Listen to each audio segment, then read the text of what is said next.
tani waa dhacdo aad looga hadalhayo baraha bulshada caalamka oo idil aaba British ah oo laba caruur ah dhalay ayaa ka tagay xaaskiisii uu 10 sanadood la noolaa kadib markii uu la dhacay gabar 22 sano jir qaxooti ah oo ka soo carartay dagaalka Ukraine midaas oo UK u timid si ay ula noolaato iyaga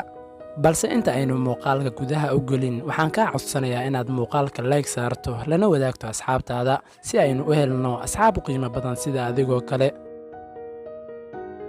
Tony Garnett oo 29 sano jir ah iyo lamaanihiisa Lorna ayaa waxay soo dhaweeyeen Sofia Karkaday bilowgii bishii Maarso laakiin 10 maalmood kadib lamaanahan oo u muuqday kuwa farxadeed ayay cirka ku biday farxadoodii kadib markii odaygii dhammaa ee reerka uu damcay ama damac ka galay gabadhii qaxootiga ahayd ninkan oo ah waardiye ku nool magaalada Bradford ee gobolka West Yorkshire ee dalka Ingiriiska ayaa qirtay inuu jeclaaday oo uu ku cusubsanayo 22 sano jirtan xaadeedu dhalaalayso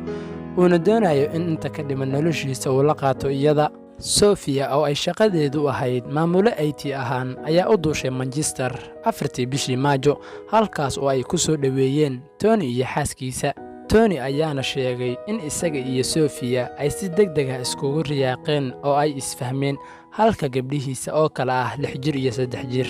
ay sidoo kale jeclaysteen gabadha qaxootiga ah ee reer Ukraine balse lamaanihiisii 10 sano dhinac joogtay ayay markiiba isharuufeen gabadhii qaxootiga ahayd Tony oo ku hadla afka Slafaakiyaanka ah ayaa isla markiiba bilaabay inuu gabadha kula hadlo afkaas halka iyadana ku hadlayso afka Ukraine maadaama labada luuqadood ay yihiin kuwa la isku soo sooco oo isfahma waxaa ka daran in ku hadalka afafka ay u adeegsadeen oo ay ku dareen xaalad ay ugu dulshaxayaan xaaska laga dal doorsaday ee Lorna oo iyaduna aan fahmaynin waxa ay ka sheekaysanayaan ninkan reerkiisu burburay ayaa sidoo kale sheegay in markii ay bilaabeen qaabkan ay xaaskiisu bilowday inuu tuhun galo taasoo keentay inay maseerto oo ay dhibsato gabadhan xiriirkoodii ugu soo dhex dhacday sidii dhadhaab cireedka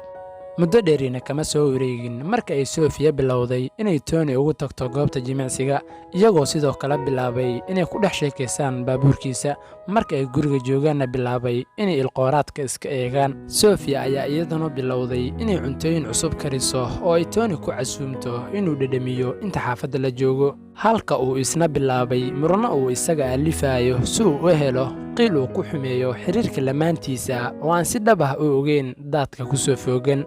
intaas kadib marka ay muranadii soo noqnoqdeen waliba gabadha qaxootiga horteeda ayay Sofia is-oysiisay iyada oo sheegaysa inaysan dareemaynin in gurigan lagu soo dhaweynayo waxa ayna ballan qaaday inay guurayso taasoo ay ku faraxday Lorna oo awalba doonaysay in gabadhan guriga laga eriyo markii ay halka taagan tahay Tony oo adeegsanaya martidii ahayd rug aan rabay Romeo eriyay ayaa la soo booday inuu isagana raacayo haddii ay Sofia guriga ka guurto sida ayuuna ku raacay inta boorsooyinkiisii xirxirtay taasoo keentay inuu 10 maalmood ku burburo xiriirkii 10 sano soo dhisnay